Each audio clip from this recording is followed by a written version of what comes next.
A Casa Virtual Luz Espírita apresenta o programa Gotas da Doutrina Espírita, um momento de reflexão para que possamos aprender e colocar em prática os ensinamentos do Mestre Jesus, sob a coordenação de Cristiane Campos. Amigos de caminhada, no programa de hoje, Gotas da Doutrina Espírita, o professor Joel traz a continuação da formação solar. Vamos ouvi-lo? Na sequência das análises que estamos realizando, após as ponderações nas quais foram enfocadas ideias que procuram configurar as realidades verificadas no passado no que disse respeito e no que diz respeito à formação do nosso sistema solar. É preciso que consideremos ainda, usando os dizeres de André Luiz, que a matéria cósmica universal, entre nós espíritas chamadas segundo a Gênese, as predições e os milagres, de fluido cósmico universal, constituiu-se o universo material que nós temos a oportunidade, nesses olhares em direção ao infinito, de presenciar em cada noite quando existe a limpidez no céu.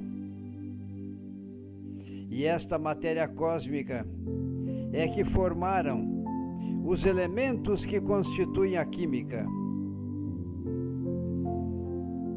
Os 90 e tantos elementos que perfazem a tabela de classificação periódica de Mendeleev, Dmitri Mendeleev, o autor que, por sinal, foi contemporâneo de Kardec. E esse emérito pedagogo, Hippolyte Léon Denisard Rivail, que utiliza-se do pseudônimo de Allan Kardec, porque ele sabe que não foi o autor desta gigantesca obra que nos serve como referencial no nosso aprendizado que almeja a concretização total da doutrina do Consolador prometido, que foi a profecia na forma derrogativa, feita pelo Mestre Jesus, a inteligência suprema, a causa primária de todas as coisas. Não esqueçamos que Cristo, nos seus ensinamentos, se alguém teve contato ou convívio direto com Deus, este foi o Divino Mestre, especialmente quando disse que ele estava no Pai e o Pai estava nele. É uma inteligência pura, cheia de atributos infinitos. Então percebam, na tabela de classificação periódica dos elementos da química, como estávamos falando, 105 elementos fazem parte atualmente da tabela de classificação periódica dos elementos. Outros, chamados transurânicos, foram modernamente constituídos pelo enriquecimento do núcleo de partículas de prótons e nêutrons, e assim então estes elementos tornaram-se radioativos, com grande capacidade de radiatividade, quer dizer, de lançar partículas possuidoras do poder, inclusive ionizante. Mas prosseguindo nas nossas ponderações e avançando, é necessário que digamos, estes elementos, após ter a Terra sido consubstanciada nos moldes como nós falamos, eles formaram as substâncias existentes na Terra, porque hoje nós sabemos, através do mundo da ciência química, que esses elementos poderão combinar-se entre eles para a formação das substâncias compostas. Estes elementos, quando cada um encarado em si mesmo, é uma substância simples, mas quando eles combinam-se eletronicamente para a formação dos compostos, surgem aí as substâncias orgânicas e inorgânicas. É preciso ainda que digamos, nas ponderações que estamos aqui formulando, que a Terra levou bilhões de anos para atingir o grau de resfriamento compatível com a vida. É preciso ainda que digamos que esta Terra, que foi formada a partir da unificação destes elementos que formaram as substâncias, é que surgiu o nosso planeta com as condições necessárias e suficientes para que ali surgisse a vida. Então, estas ponderações precisam ser feitas na continuidade de nossas análises, porque, como sabemos, o tempo destinado a estas ponderações, elas são exíguas, porque, na verdade, estão programadas para não durarem mais do que 10 minutos.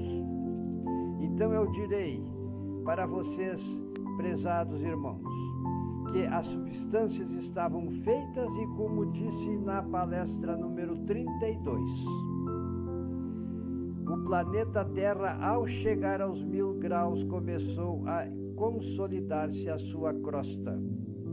Quando chegou a 750 graus, já a Terra tinha 9.650 metros de espessura. Isto a ciência nos permite analisar, porque as conclusões foram cientificamente feitas, através de múltiplas análises para satisfazer as nossas curiosidades. Nós temos que rochas as mais antigas fornecem subsídios para que maravilhosas suposições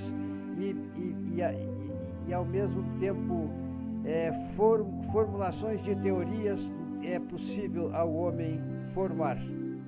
E essas teorias formadas então nos dizem, analisando o conjunto de conhecimentos que perfazem a química e também a geologia, e também outras ciências ainda, que a vida em primeiro lugar surgiu no mar. O mundo vegetal, a partir do processo de mutação, surgiu no mar. E depois surgiram os animais numa simplicidade muito grande. E no trajeto evolutivo que sofreram, eles atingiram as condições para invadir a Terra. Mas percebam, meus irmãos, que antes foi necessário que se formasse a atmosfera que envolve o nosso planeta nos dias atuais, porque no passado a atmosfera primitiva era constituída provavelmente de hidrogênio, de metano, que é o CH4, de amônia, de vapor d'água, que era o H2O. Estes gases são indispensáveis para a explicação da hipótese heterotrófica. Eles teriam se reunido para formar os aminoácidos, proteínas e os primeiros seres vivos. Dentro destas explicações e até mesmo suposições, porém cientificamente comprovadas como verdadeiras, Alexander Ivanovich Opary fez a sua teoria, a sua hipótese, e somente a demonstração desta hipótese aconteceu em 1953 por Stanley Miller, Harold Urey e possivelmente outras equipes de trabalhadores que trabalharam no mesmo sentido. Então percebam, é a utilidade da ciência para que nos permite descerrar a escuridão, eu diria, em termos de entendimento da humanidade. Porque assim como a Terra foi formada e fez o seu trajeto evolutivo, quando o espírito atingiu o grau para ser humanizado, Ali então iniciou-se a sua trajetória e ele tornou-se alma simples e ignorantes e começou a construir, através dos recursos divinos que a divina providência proporcionou, o seu próprio crescimento. Então percebam, só para completarmos nossas ideias, este mundo primitivo do qual estou falando e que no início era muito quente, não tinha condições para abrigar a vida. Pelo processo de mutação surgiu na terra, ou melhor, surgiram nas águas, os vegetais, porque primeiro apareceram os heterotróficos em características celulares, mas depois surgiram pelo processo de mutação os vegetais. E foi quando então iniciou-se, mas vegetais também a nível celular, como hoje nós temos exemplos nos fitoplânctons que estão presentes nos nossos mares. E tendo eles, por este processo mutante e assim conduzido pela divina providência, tiveram as condições de produzirem a fotossíntese. E neste fenômeno fotossintético, a natureza começou a ter nas águas, em primeiro lugar, a produção do oxigênio. E, inobstante, chegou um grau de saturação do oxigênio nas águas.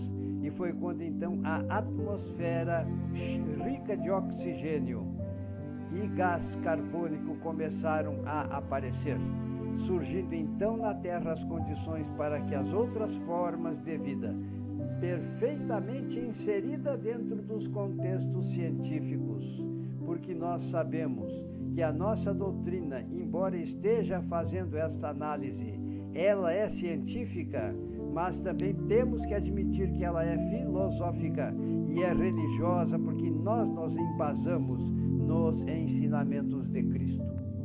A partir da próxima gravação, prosseguiremos um pouco mais nestas análises.